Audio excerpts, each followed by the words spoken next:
Welcome back sa Free Thinking Pinoy Channel.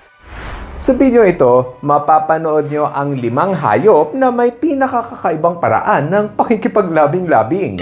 Matutuklasan nyo rito kung bakit nagdidikit yung mga ano ng aso pagkatapos nila mag-anuhan at bakit parang ang sakit-sakit sa babaeng pusa pag inaano sila ng mga lalaki. Paalala lang mga ka-FTP dahil medyo bastos ang topic na ito at marami kayong mapapanood na eksena ng mga hayop na naglalabing-labing. Pero huwag kayong mag-alala kasi ginawa ko naman itong kid-friendly at educational. Pero malakas ang kutob ko na madidemonetize tong video na to pero bahala na. Basta ang mahalaga meron tayong bagong matutunan. Para hindi tayo ma-demonetize, tawagin ko na lang na Toto yung ano ng lalaki at Keps yung ano ng babae. Okay, umpisahan natin ang kwentuhan tungkol sa mga paglalabing-labing ng mga itik. Eto at panuorin nyo. Alam mo ba na ang mga itik ang isa sa kakaunting ibon na merong totoy? 3% lang kasi ng mga ibon ang meron yan. Kung titignan ng kanilang totoy, para itong hugis corkscrew. Alam mo yung twister fries sa McDo? Ganon, parang ganon yung hugis. Humahaba ito ng 2 inches pero sa tuwing panahon kung kailan nagiinit ang mga lalaki, humahaba ito ng 8 inches. Hala, ang haba! Kawawa naman yung babaeng itik. Sa video, makikita nyo kung paano lumalaki ang kanilang totoy. Naging hugis corkscrew o twister fries ang totoy ng itik dahil paikot-ikot din ang hugis ng loob ng keps ng mga babaeng itik. Ito ang totoy ng itik at ito naman ang keps. O diba? Pareho lang ng hugis kaya swak sila. Ang galing no? Kung ano ang hugis ng totoy ng lalaki, ganun din ang hugis ng loob ng keps ng babae. Isa sa nakakatakot na ugali ng mga lalaking itik ay hindi ito pumapayag kung ayaw sa kanila ng babae. Kapag ang lalaking itik ay nagiinit, pipilitin ito ang babaeng itik na makipaglabing-labing sa kanila kahit ayaw naman sa kanila. Kaya nga parang lumalabas ginagaha nila. Yung lalaki, kinakagat nila sa leeg at ulo yung babae. Wala silang pake kahit malagas pa yung buhok ng babaeng itik. Kung minsan pa nga pagsasalusaluhan ng mga lalaki yung nag-iisang babae kaya kawawa naman siya. Dahil sa prosesong ito, nasisira ang keps ng babaeng itik. May mga kaso pa nga na kung saan ang babaeng itik ay nilunod na ng lalaki para matigok at hindi na ito makapalagpas sa kanya. Kahit nga raw na likwak na yung babae hindi pa rin sila titigil. Dahil dyan, nag-evolve ang loob ng keps ng mga babaeng itik na may iba't ibang kanto at samot-saring sulok. Sa ganitong paraan, kapag pinasok sila ng lalaki na hindi nila gusto, doon nila papapasukin sa maling butas yung ano ng lalaki. Pagtapos na pumatong yung hindi niya gusto, doon niya ibibigay sa gusto niyang lalaki ang tamang lagusan sa kanyang keps. Hindi ko inakala na ang hirap pala na pinagdadaanan ng mga nanay na itik para lang magkaroon sila ng mga cute na babies. Ang susunod naman nating topic ay tungkol sa mapanakit na proseso ng paglalabing-labing ng mga pusa. Alam mo itong mga nagliligawan na pusa ang dahilan kung bakit ang ingay-ingay nila sa bubong at maraming natutulog ang naiistorbo. Pero kahit nabibwisit ka sa ingay ng mga naghaharutang pusa, maganda na malaman mo kung bakit sila ganito. Malalaman mo kung lumalandi na ang babaeng pusa kapag yung puwet nito ay nakaangat na parang gusto nilang magpakamot. Kung minsan pa nga maaaktuhan mo ito na dinidilaan la ang kanilang pribadong parte para malinis yung mucus na lumalabas. Dahil dyan, madalas ikukulong mo sila sa loob ng bahay para hindi sila masingitan ng mga lalaking pusa. Yun nga lang, may inis ka naman sa kanilang ingay na parabang nagtatawag sila ng lalaki para hanapin sila. Kapag hindi mo sila ikinuha ng lalaki, asahan mong maglalayas ang alaga mong pusa para humanap ng iba. Pero huwag ka mag-alala dahil uuwi naman sila pagkatapos nilang maglandi. Pag nasa labas na yung babaeng pusa, maglalabas ito ng pheromones, isang klase ng kemikal na naaamoy ng mga lalaking pusa para hanapin siya. Dito magsisilapitan ang mga lalaking pusa at mag-aagawan sila sa kung sino ang makakaskor sa babae. Yung mananalo, siya ang papatong sa likod at kakagatin niya ang balat ng babae sa batok para umpisahan ang paglalabing-labing. Masakit ang proseso na ito para sa mga babaeng pusa, kaya nga kung minsan aawayin nila ang lalaki para tumigil. Napapasigaw sila sa sakit dahil yung totoy ng mga lalaking pusa ay may mga tinik na tumutusok sa keps ng babae. Ang mga tinik na ito ay gawa sa keratin. Ang keratin ay parehong material kung bakit matigas ang kuko. Kaya naman pala wagas na wagas kung makahiyaw ang mga pusa kasi nasasaktan sila sa totoy.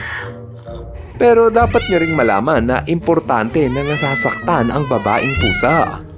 Yan ay dahil sa kapag nasasaktan sila, saka lamang lumalabas ang egg cells sa ovaryo ng pusa. Kung hindi sila masasaktan, edi hindi rin lalabas ang itlog sa kanilang ovaryo, kaya hindi sila mabubuntis. Kaya nga madalas kinakagat pa ng lalaki yung batok ng babae para siguraduhin nasasaktan yung babae habang naglalabing-labing. Tumatagal ng 2 linggo ang paglalandi ng pusa at wantusawa na magpapakaskas yung babae sa kung kani-kanino. Pag umuwi na ang pusa, nabuntis na siya ng iba't ibang lalaki sa labas. Kaya naman kapag nanganak na siya, iba-iba rin ang kulay ng kanyang kuting kasi nga iba-iba rin ang kanilang tatay. Ang tawag rito, superfecundation. Ang superfecundation ay ang tawag sa kakayahan ng hayop na mabuntis ng iba't ibang lalaki ng sabay-sabay. Kaya kapag ang pusa mo ay nanganak ng iba't ibang kulay, siguro iba't iba rin ang tatay niyan. Ganon din sa mga aso. Nagkakaroon din sila ng superfecundation, kaya huwag ka magulat kung bakit minsan iba-iba ang kulay ng tuta ng iyong aso. Kahit magkaiba ang lahi ng aso, pwede silang magkaanak. Ibig sabihin, pwedeng mabuntis ng lalaking chihuahua ang babaeng Great Dane at yun ay kung kaya niyang abutin yung nung babae. 2 beses sa isang taon kung maglandi ang mga aso. Kaya nga pinapayuhan ng mga dog owners na ipakapon ang alaga niyong aso kung ayaw niyong dumami ng dumami ang inyong fur babies. Kapag naglalandi na ang aso, asahan mo na magiging malambing sila sa kanilang amo. Hanggang umabot sa punto na pati ang binti mo ay pag-iinteresan na nila. Yung mga babaeng aso naman ay naglalabas ng konting dugo o bloodish fluid. Palatandaan na ready na sila makipaglabing-labing. Yung dugo na yon ay naglalabas ng pheromones na naaamoy ng mga lalaking aso kahit nasa malayo. Kapag nangyari yon, magsisilapitan ang mga lalaking aso at gusto yon ng mga babae dahil mas marami siyang pagpipilian. Dito magsisimulang mag-away ang mga lalaking aso dahil kung sino ang pinakamalakas, siya ang makakaskor sa babae. Kapag meron ng nanalo, magme-mate sila ng 3 minuto. Malalaman mong tagumpay ang lalaking aso kapag nag-lock yung kanilang mga pagkatapos nilang mag-anuhan. Ang tawag rito ay breeding ties. Nangyayari ito dahil yung keps ng babae ay sumisikip habang ang totoy naman ng lalaki ay namamaga. Kaya naglalak at hindi matanggal yung totoy ng aso. Huwag kayong mag-alala dahil ito ay panandalian lang at tumatagal lang ng 30 minutes. Importanteng mag-lock ang keps at totoy ng aso dahil nasisiguro nito na hindi tatagas o matatapon palabas yung punla o similya ng lalaki dahil nakabara doon yung niya.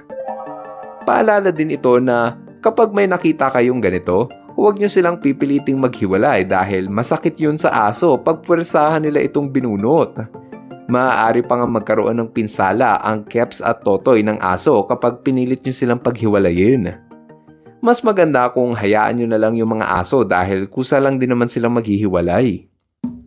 O ito, nakakita ka na ba ng hayop na pwedeng mamatay pag hindi sila nakipaglabing-labing? Yan kasi ang istorya ng buhay ng mga ferret. Ito kasi ang hayop na pwedeng mamatay kapag yung babae ay hindi nasundot ng lalaki. Maraming nag-aalaga ng ferret dahil bukod sa napaka-cute nito ay mahilig din ito makipaglaro sa mga tao. Pero kahit mukha silang maamo, bangungot ang maging isang ferret. Tuwing araw ng kanilang paglalandi, ang mga lalaking ferret ay naglalabas ng matinding amoy habang ang mga babae naman ay tumataas ang level ng estrogen sa dugo.